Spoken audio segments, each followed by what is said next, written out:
Berita menarik hari ini di asoka.com, Sabtu 20 November. Baiklah, seperti biasanya kita mulakan berita menarik hari ini dengan perkembangan COVID-19 di Sabah, di mana sebanyak 19 daerah di Sabah mencatat kurang 20 kes, termasuk 10 daerah mencatat kes satu angka jangkitan baharu COVID-19 hari ini. Jurucakap Perkembangan Harian COVID-19 Sabah, Datuk Seri Masidi Manjun berkata Kota Kinabalu mencatat penurunan kes yang agak baik dengan pengurangan 28 kes berbanding semalam, diikuti daerah Ranau yang merekodkan penurunan sebanyak 23 kes. Katanya secara keseluruhan 13 daerah di Sabah mencatat penurunan, namun hanya Kota Kinabalu dan Ranau yang merekodkan penurunan yang agak banyak. Secara keseluruhan Sabah mencatat 545 kes baharu hari ini, bertambah 2 kes berbanding 543 kes malam. Masih berkata kes positif yang berpunca daripada saringan bergejala agak tinggi hari ini dengan 222 kes atau hampir 41% daripada jumlah keseluruhan. Sementara itu, Kerajaan Sabah membenarkan kemasukan pelawat ke negeri itu tanpa perlu menjalani ujian saringan COVID-19 berkuat kuasa 1 Disember ini. Kelonggaran terbaru prosedur operasi standard rentas negeri ke Sabah itu diumumkan Ketua Menteri Datuk Haji Jinor pada pelancaran pelancongan Sabah sempena pameran Persatuan Ejen Pelancongan dan Pengembaraan Malaysia Matafe di Kuala Lumpur hari ini. Katanya kemasukan pengunjung ke Sabah hanya memerlukan syarat lengkap vaksin COVID-19 seperti yang ditetapkan dalam SOP sebelum ini. Beliau berkata Sabah juga sudah bersedia menerima kemasukan pelancong antarabangsa sejurus kerajaan pusat membuka semula sempadan negara bermula tahun depan.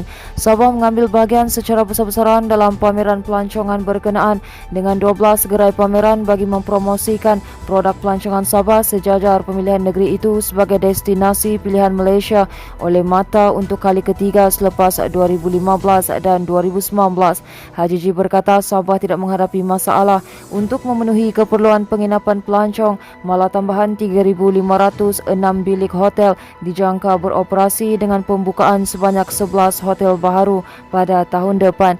Pada masa sama, katanya kerajaan negeri turut melaksanakan pelan pemulihan pelancongan Sabah untuk segmen domestik dan antarabangsa bagi memperbaiki promosi pelancongan termasuk menukar pasaran ketika pandemik COVID-19. Katanya lembaga pelancongan Sabah STB bekerjasama dengan pemain industri untuk melaksanakan ekspo pengembaraan, promosi dan latihan mengenai perkembangan destinasi pelancongan.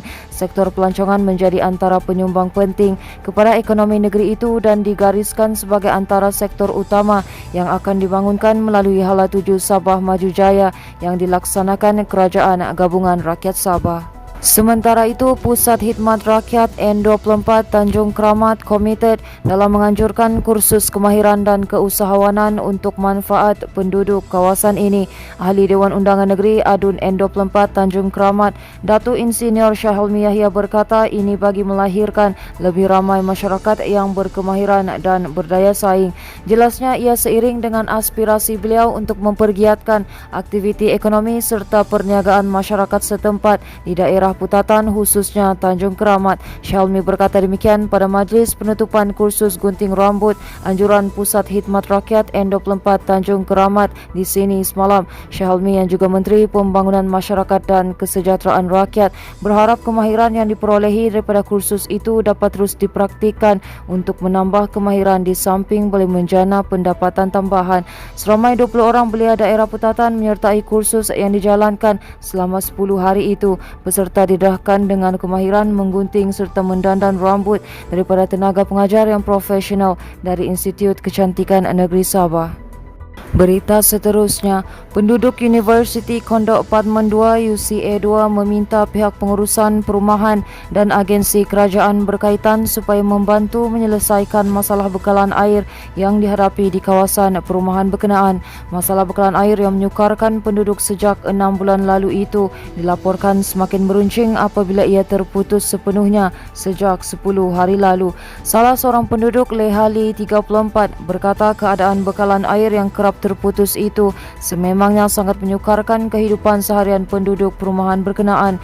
Namun katanya ia semakin melarat apabila bekalan air terus terputus sepenuhnya sejak 10 hari lalu. Leha berkata walaupun ada kalanya air dibekalkan secara catuan, namun pihak pengurusan seharusnya mencari jalan penyelesaian sepenuhnya, terutamanya di kawasan perumahan yang membabitkan banyak unit rumah seperti UCA 2. Menurutnya, sampai bila kami harus berdepan dengan masalah ini? Siapa yang harus dipersalahkan apabila pihak pengurusan dan Jabatan Air Negeri Sabah seperti tolak menolak untuk mengambil tanggungjawab berkenaan? Seorang penduduk, Ganesha Rao, berkata dia berharap masalah bekalan air yang berlanjutan sejak beberapa bulan ini dapat diselesaikan secepat mungkin. Katanya keadaan itu bukan sahaja menyukarkan kehidupan seharian, malah mengganggu dan memberi tekanan kerja kepadanya. Sementara itu, seorang lagi penduduk, Adli Hashim, berkata pihak pengurusan sepatutnya bekerjasama rapat dengan kumpulan penghuni untuk menjelaskan perkara sebenar. Katanya sebagai penduduk di kawasan perumahan berkenaan, mereka berhak untuk mengetahui apa langkah pihak pengurusan untuk menyelesaikan masalah ini secara jangka masa pendek dan panjang.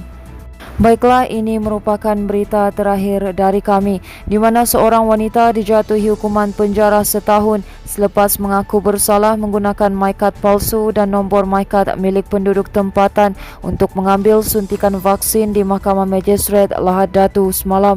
Tertuduh Marajum Pangeran 56 membuat pengakuan itu selepas 3 pertuduhan dibacakan di hadapan Magistrate Ryan Sagiram Rene Jr. Magistrate Ryan Sagiram kemudiannya menjatuhkan hukuman penjara setahun secara serentak untuk ketiga-tiga pertuduhan bermula dari tarikh ditangkap.